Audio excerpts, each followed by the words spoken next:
Welcome back to the Run Radio podcast. My name's Trina, and my guest today on the Artist Spotlight is Ian Gosbee. Welcome. Good morning or good day. Yeah. How are Yeah, you? we've got the time zone thing that we are Yeah. battling against, but thank you for being here. So, you just said before we started that you've got 6 albums done. That is a Yeah. lot to put out. How do you get all this inspiration for so much music? Well, that's a good question. I guess it's always been in me. The first three albums were recorded uh, within a span of 3 months, and I released them in under a year. Looking back on it, I shouldn't have done that. I should have just, now I kind of squirrel things away. I kind of like record a song and just shelve it for a while. But no, this new album, it was during the lockdown, so it's a lot of, I had 130 songs written, and I cut nine, so lots more to come. What what is it for you that you look for when you're making cuts? That's a good question. Like, I like all genres of music, so that's, I guess, when you listen to my catalog, it's like a variety of different things, right? It's not just rock or country. It's just a mixture of everything. So sometimes that can be hard to package an album together as here's a rock album, here's a country album, or a folk album. So it's one day I'll wake up and just want to record like I was talking to my father, and he said have a little fun with it. And he grew up on the bluegrass and traditional Celtic type music, so I kind of get that flair as a nod to him. But I didn't want to do a whole country album per se. It's where uh I'll have an idea and I'll go in the studio and it might come out completely different. But yeah, it's all fun. One of the common threads that I notice among independent musicians is that ability to kind of play with the genres and not force themselves into a particular country, rock, all of that. What else do you like and empowers you about being an independent artist? Well, you have like I was signed years ago to a label out in Vancouver, and you didn't really have control of like where they licensing your music, for example, like commercially on uh, television or streaming platforms. So that was an endeavor where I wasn't happy with. So I took that back, and this became more of an independent artist, um, which you see more now is more people want more control of where their music's going, and the type of music they're recording and producing, right? It's part of your personality too, right? I tried country, and some country I like, but I'm not a full-fledged country artist. Like I Mhm. don't know, you know, all a lot of country artists. So no, it's just good. People call me crossover, so it's good to someone will be more of an AC/DC fan, and they'll go, oh, I'll record a song that's kind of rocky, but then the next song might go over and then go, oh, that's not really rocky, but it's still good. All the songs are written acoustically, so you can have that ability to go in either lane of genre, right? So What and when was your first instrument that you picked up? I was about 7 years old, and it was classical violin. Oh, really? Yeah, so I was playing a Interesting. lot of Tchaikovsky and that type of music. Being seven, it was very boring. Oh, And so I you had a weren't asking your parents to play the violin? Was it more of here's a violin? here's a violin, yeah. And the fiddle would have probably been more fun. But I had a brother that he was there's quite an age gap. He's 9 years older than me, and he played drums, and he was in a rock band. And being a 7-year-old watching that, like, wow, he's making a lot more noise than a Right. violin playing Twinkle Twinkle Little Star. So I then that's where I switched over to drums. And then my mother was a music teacher, so there was a piano, and my father played the bagpipes. So always learning those type of instruments too, right? So So has guitars music lately. always been your main career, or have you had other passions or interests that supported that? Well, I'm a technology person, so Ah, with that, I mean, with things being recorded now in a studio, they're all emulating like analog tones.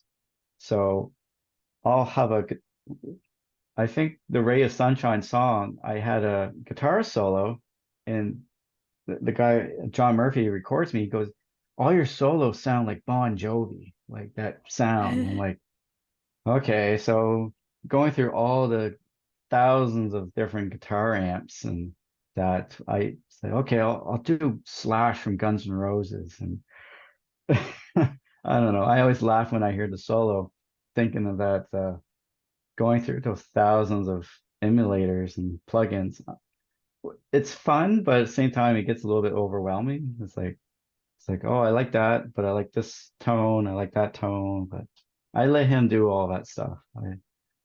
I'd be lost in that world of engineering, is what it's called. yeah, yeah. Yeah. So you collaborate with certain pieces of it. You're not doing every single thing start to finish. Instrument wise, yes. I'll go in, I'll record what's called a scratch track.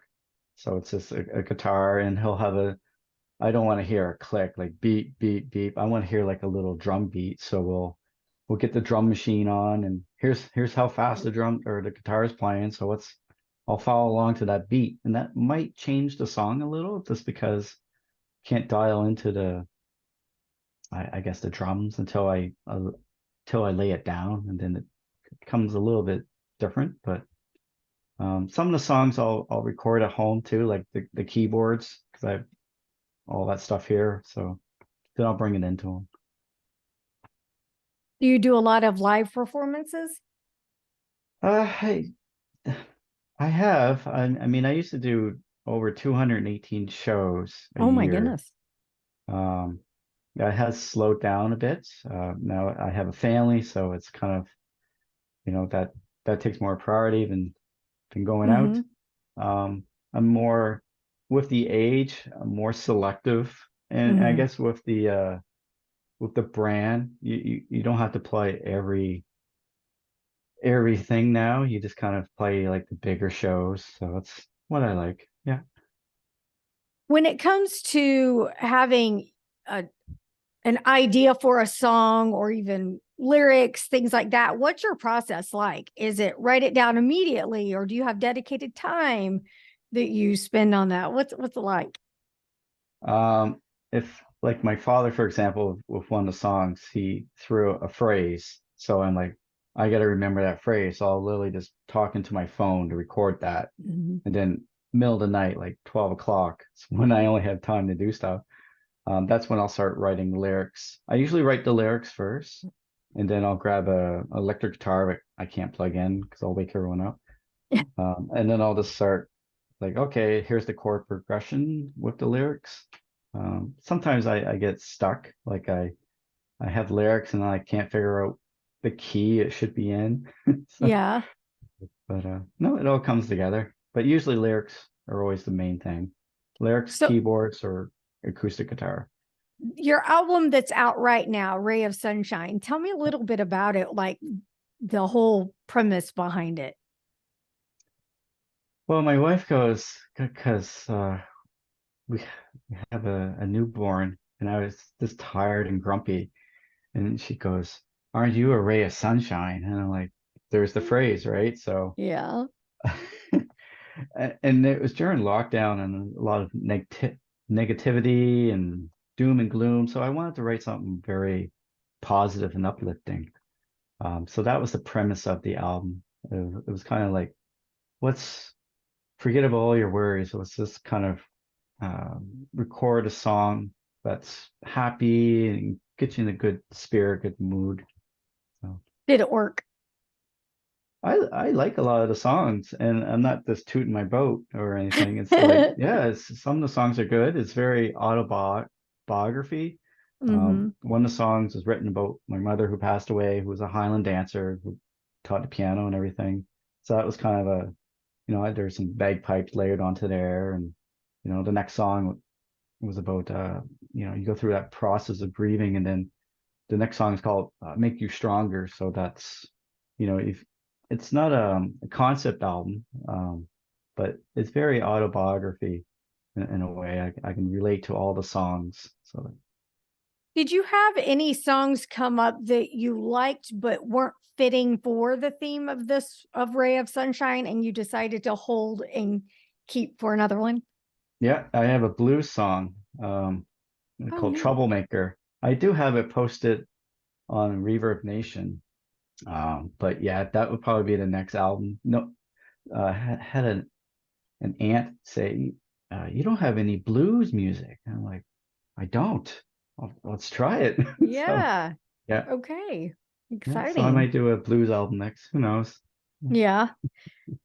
Do you put a lot of pressure on yourself or is it very just what comes comes? Yeah, I used to in the younger days. The three albums Yeah. released under a year was like, oh, here's a country folk album. Here's a rock album with Yeah. some DJ elements with beats. And then the last one, which is the one I could really focus on, won some awards. And it was, I kind of call it a poppy album because it has Yeah. keyboard in it. But that was the one I could really spend the most time promoting. Neat. But after that, it was like, because it won a bunch of awards up here, like the CBC award and the National Music Store award here in Canada. Um, so the next album, I think I put out I guess it was kind of like they call it a maritime sound. So it's got like fiddles in it and just more acoustic arrangements and about I don't know, it was about an East Coast road trip. It's like coming down from Toronto, going to the East Coast, and East Coast is very much like fishermen and that sort of thing, and Hmm. small community. So it was, yeah, it's kind of like a different turn. I didn't stay on the path of pop. It was like, let's do something else. And, Do you feel like you might go back to that again? well, the Ray of Sunshine is to me is it's an uplifting. I wouldn't say a pop album. It's not like Taylor Swift or something, but Hmm. Um, it fits in the line of what I've been doing with the last album, Life is Good, and then the other one that won the awards called Life Gets in the Way. It very much has that keyboard element to it. So to me, I call that pop. But Yeah. but yeah, So since family seems very musical, generational, do you think you see your mm, kids probably picking up oh music yeah, and doing that too, or already maybe? oh, yeah, yeah. You got ukuleles. Uh-huh. So I have a 6-year-old and a 3-year-old, boy and a girl. Yeah, this out of the blue, he'll just get down on a drum kit and just, I'm like, where did he see that from? And then yeah, and she'll play the keyboard, and they Oh, both have fun. ukuleles, and there's an interest there. They want a guitar. I'm gonna put him in guitar lessons, and he might have some homework from me. Who knows? There you go. Sounds Yeah. good. What are some things about being an independent musician that you've learned that you could share with someone either in the middle of their journey or just starting out on their journey? Well, being an independent, you're pretty much you have a lot of hats. You're Hmm. doing you're writing the music, you're trying to promote the music, you're trying to book shows. So it's a lot of work. You gotta nowadays reach out to influencers and just try to, kind of see where the market is. Like you don't want to fall under like, oh, here's everyone's doing hip hop music. But that's not me. I can't really do that. Um, no, I just say it's a lot of work. It's a lot of if you want to do it as a full career, um, really now with streaming, you have to go out and apply live performances to make an income. Um, merchandise, you got to get a graphic artist unless you can do it yourself. So yeah, it is a lot of work.